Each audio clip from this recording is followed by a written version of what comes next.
Alors, on va jouer à un petit jeu qui consiste à feuilleter les cahiers astrologiques pour en sortir quelques curiosités.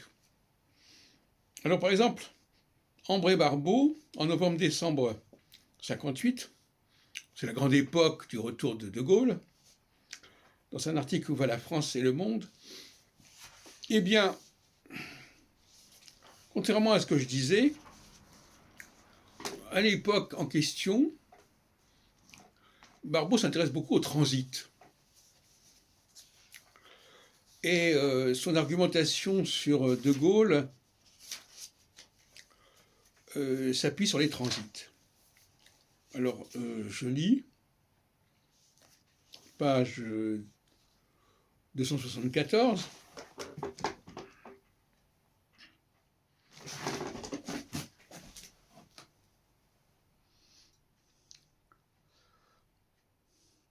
Ce relancement militaire s'effectue au moment où son Mars, situé à 11 degrés du Verseau, subit jusqu'en été l'opposition d'Uranus céleste.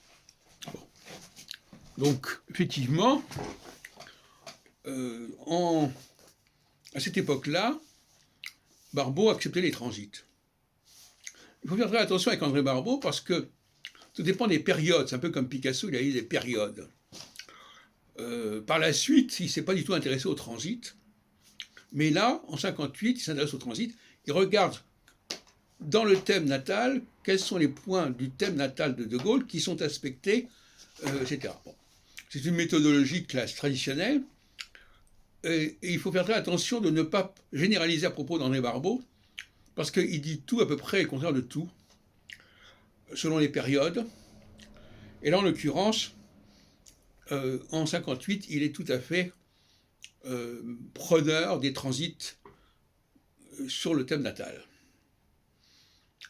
Il me semble que par la suite, à partir des années 10 ans plus tard, en 68, il n'est plus du tout dans cette affaire-là. Ça, c'est un premier point. Le deuxième point, c'est l'enquête de Bouvy, Victor Bouvy, qui se déroule, qui est publiée dans les cahiers astrologiques au lendemain de la mort à l'époque où j'étais plus ou moins en charge des cahiers astrologiques.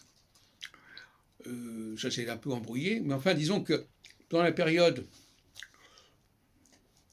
du premier semestre 76, beaucoup de choses que nous faisions au mouvement astrologique ont été répercutées dans les cahiers astrologiques. Notamment la fameuse enquête astrologique de Victor Bouvy, qui est un Belge, et qui est un modèle, ça s'appelle à propos d'une enquête astrologique, et qui est un modèle de questionnement, notamment pendant le congrès de décembre 75. Parce que certaines personnes comme Le Noble nous disent « Ah oui, il y a eu le congrès de septembre 74, et puis après, bon, ben, finalement, il ne s'est pas passé grand-chose, jusque à son époque. » Or, le congrès de 75 a eu un impact considérable, et même, je dirais, probablement plus considérable que le congrès de 74.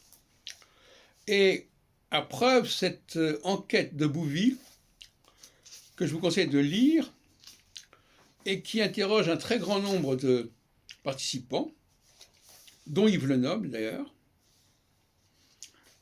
sur des questions que leur pose Victor Bouvy. Et d'ailleurs, dans le guide de la vie astrologique, en 84, je rends hommage à Victor Bouvy pour son travail pendant le congrès de décembre 75. On n'a pas chômé, puisque c'est à ce moment-là qu'on publie une réponse aux signataires d'un manifeste anti-astrologique qui était paru pendant l'été 75 et qui a d'ailleurs servi qui d'ailleurs été très utile pour notre association parce que ça nous a donné une raison d'exister, d'autant plus que le journal Le Point a parlé de notre association à cette occasion. Donc, voilà, réponse au manifeste des 186, qui est repris dans le guide de la vie astrologique, et qui est signé par Ruperti, qui est rédigé par Ruperti et Brahi, mais qui est signé par beaucoup d'astrologues, dont Daniel Vernet, etc. Donc, le congrès de décembre 1975 a probablement été un congrès extrêmement intéressant et extrêmement important. Et d'ailleurs, j'en veux pour preuve la liste des intervenants qui répondent à M. Bouvy. Alors, je vois Antares, je vois Aubier, je vois Brahi, je vois Boudinot. Alors peut-être que certaines personnes ont interrogé en dehors du congrès, mais l'essentiel, c'est surtout pour le congrès, Mme Sanzagostini et Mme Bria, M. Carlotti, Mme Sarbolo-Salignac, M. Changeux, M. Delebarre, M. Devy, M. DeVos, M. Duperron, M. Fischler, M. Froget, M. Gibelin, M. Hutin, M. Lebeau, M. Leclerc, M. Lenoble, M. Lopez, qui venait spécialement de Barcelone, et je peux continuer comme ça, Mme Morpurgo, Mme Perret-Lagrange, M. Racco, et Mme Stetlage. Enfin, vous voyez que cette période où le mouvement astrologique unifié avait été fondé, en juin, n'a pas du tout été défavorable aux rencontres entre astrologues. Et tous ces gens-là, je les connais bien. Alors, il y a des conclusions qui sont tirées par M. Bouvy,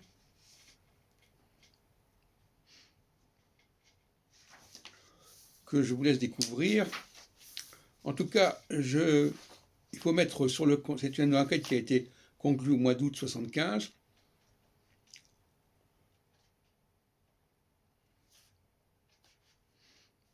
Alors, je ne sais pas très bien ce que ça veut dire, puisque c'était avant le congrès de décembre 1975. Je crois qu'il doit y avoir une erreur quelque part à ce niveau-là. Et donc cette période a été extrêmement... Donc voilà, un dossier intéressant sur la sociologie du milieu astrologique, des numéros 180 et 181 des cahiers astrologiques, à une époque où on venait de célébrer, de signaler la mort de Volgin, in memoriam. Je me souviens très bien de ce monsieur Bouvy, qui effectivement circulait beaucoup. Et tous ces gens qui ont été signalés, et aussi Duperron, etc., sont des gens qui faisaient partie complètement de nos activités et qui ont participé à nos réunions. Je me souviens très bien de la présence de M. Lopez au mois de décembre 1975. C'est pour ça que et M. Brahi aussi, c'est pour ça que j'ai beaucoup de mal à croire que cette enquête s'est terminée le 18 août 1975. Ça paraît assez invraisemblable. Et une erreur de date. Et puis pour terminer,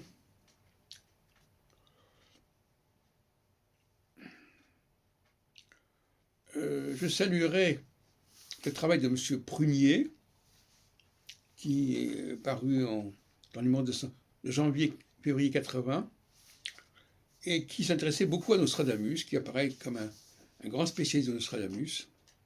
À l'époque où je ne m'intéressais pas spécialement, mais ça allait pas tarder.